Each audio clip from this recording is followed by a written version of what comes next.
Thanks for joining us for Case of Interest Kohberger. I'm Newswatch 16 Stacey Lang. If this is your first time joining us, this is our weekly check-in on the progress of the murder case against Monroe County native Bryan Kohberger. You may remember that he is the suspect named in the University of Idaho murders. 4 University of Idaho students were killed back in November of 2022. They are Casey Gonzalez, Madison Mogan, Xana Kernodle, and Ethan Chapin.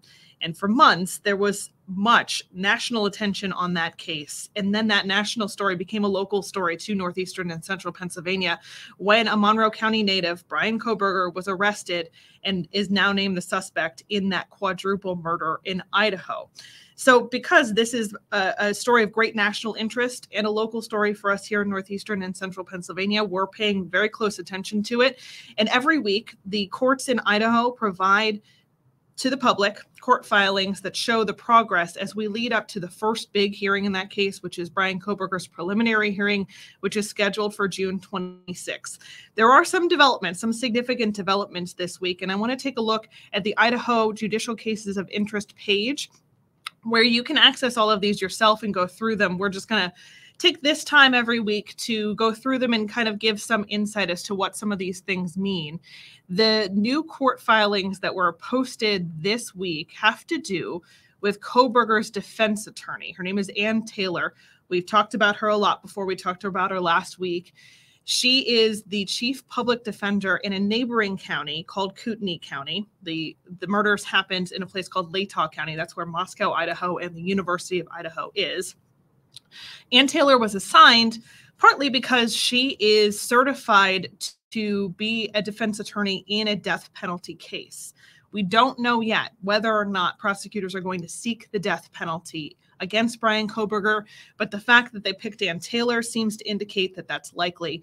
And the development this week also seems to indicate that that is very likely. Because the beginning of this week, rather, Ann Taylor, that defense attorney, filed with the court a petition asking for co-counsel. And just yesterday, the judge in this case issued an order here. That's what you're looking at, that allows Ann Taylor to seek co-counsel, which means someone to work alongside with her, backup, if you want to call it that, in defending Bryan Kohberger. And in this filing, it states that the co-counsel must be someone who is also certified to try a death penalty case. So that just, strengthens what is our assumption now, that the prosecution is going to pursue the death penalty against Bryan Kohberger. There are a bunch of other reasons why extra help may be a benefit to Bryan Kohberger in the end. One of those things is months, years potentially down the line, if there's an appeal filed in this case, it gives a layer of protection to Kohberger if there are 2 attorneys. If for whatever reason Ann Taylor or the other attorney are found to be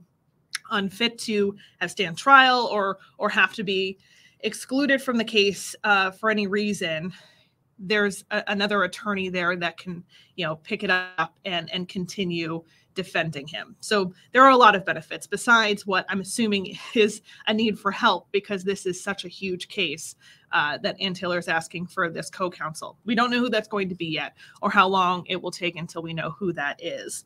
And the other case that we're following at the same time is the case to have the gag order in the Kohberger case dropped. You're looking at it right now here on the Idaho courts page, the Associated Press versus the 2nd Judicial District.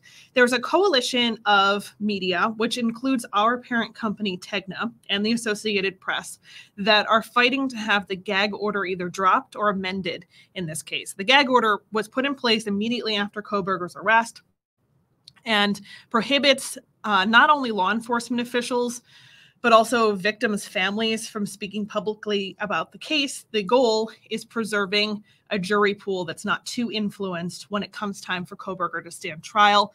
We're waiting on a big development in that case.